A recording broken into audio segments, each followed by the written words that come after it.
नमस्कार, भाग्यश्री वार्ता डिजिटल मीडियामध्ये आपले सहर्ष स्वागत करत आहे। आज रोजी आमचे नांदेड येथील प्रतिनिधी अमोल बचुटे यांनी दिलेली अधिकची माहिती अशी की राष्ट्रीय समाज पक्ष आगामी स्थानिक स्वराज्य संस्था निवडणुका स्वबळावर लढवणार अशी माहिती यावेळेस आलेली आहे। आपण जाणून घेऊया सविस्तर। नांदेड जिल्ह्यातील आगामी होणाऱ्या स्थानिक स्वराज्य संस्था निवडणुका राष्ट्रीय समाज पक्ष स्वबळावर लढवणार असल्याचे आज झालेल्या आढावा बैठकीनंतर पत्रकारांशी बोलताना प्रदेश युवा अध्यक्ष अजित पाटील यांनी सांगितले। नांदेड जिल्ह्यातील पक्ष युवा जिल्हा अध्यक्ष शिवकुमार देवकते यांच्या नेतृत्वाखाली काम करत असून निश्चितच आगामी निवडणुकीत यश संपादन करण्याचा मानस त्यांनी यावेळी व्यक्त करून दाखवलेला आहे। यावेळेस अजित पाटील युवा प्रदेशाध्यक्ष यांनी स्वबळावर निवडणुका लढवण्याचं या ठिकाणी सांगितलेले। आपल्या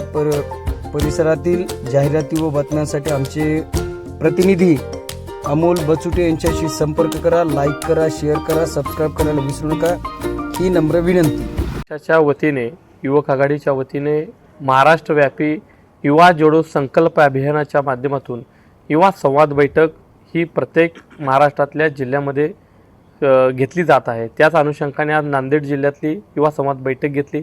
ह्या बैठकीचं एक उद्दिष्ट आहे की ह्या बैठकीच्या माध्यमातून नवीन तरुण पक्षाला जोडले गेले पाहिजेत। नवीन युवक हे पक्षाला जोडल्या गेल्यानंतरनं ह्यांच्या माध्यमातून एक चांगलं संघटन उभा राहिलं पाहिजे। आज देशातील महाराष्ट्राची राजकीय परिस्थिती बघितली म्हणजे जनजींच्या माध्यमातून काय घडू शकतं हे देशानं पाहिलं। या देशामध्ये या तरुणांनी क्रांती घडवली, म्हणजे क्रांती 2014ला घडवली होती। 2014ला ह्याच तरुणांनी सोशल मीडियाच्या माध्यमातून काँग्रेसची सत्ता देशातून राज्यातून उलथून टाकली होती आणि या देशामध्ये राज्यामध्ये भारतीय जनता पार्टी सत्तेमध्ये आणली।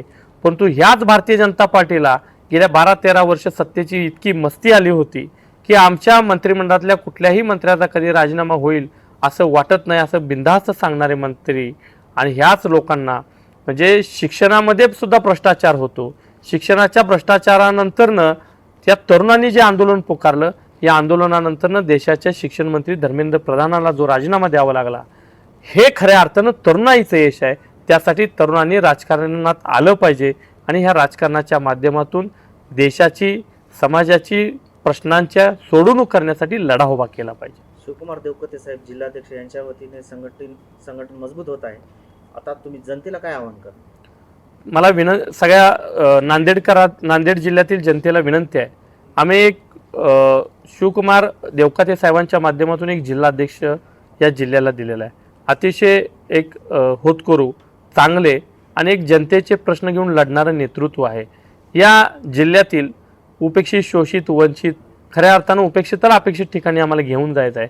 त्यामुळे अशा सगळ्या घटकांनी या प्रत्येक तालुक्यातील जनतेनं या जिल्हाध्यक्षांच्या पाठीशी खंबीर उभा राहावं आणि निश्चित मला विश्वास आहे येणाऱ्या काळात जिल्हा परिषद पंचायत समितीच्या निवडणुका आम्ही त्यांच्या नेतृत्वाखाली ताकदीनं लढणार आहे स्वबळावरती आणि सगळ्यांनी त्यांच्यासोबत साथ दिली तर निश्चित परिवर्तन दिसेल।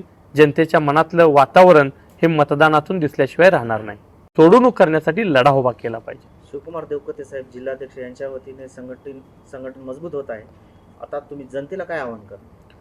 मला सगळ्या नांदेड जिल्ह्यातील जनतेला विनंती आहे, आम्ही एक शिवकुमार देवकते साहेबांच्या माध्यमातून एक जिल्हाध्यक्ष या जिल्ह्याला दिलेला आहे।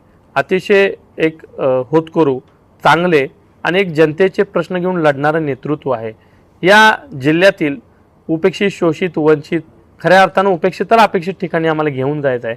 त्यामुळे अशा सगळ्या घटकांनी या प्रत्येक तालुक्यातील जनतेनं या जिल्हाध्यक्षांच्या पाठीशी खंबीर उभा राहावं आणि निश्चित मला विश्वास आहे येणाऱ्या काळात जिल्हा परिषद पंचायत समितीच्या निवडणुका आम्ही त्यांच्या नेतृत्वाखाली ताकदीनं लढणार आहे स्वबळावरती आणि सगळ्यांनी त्यांच्यासोबत साथ दिली तर निश्चित परिवर्तन दिसेल।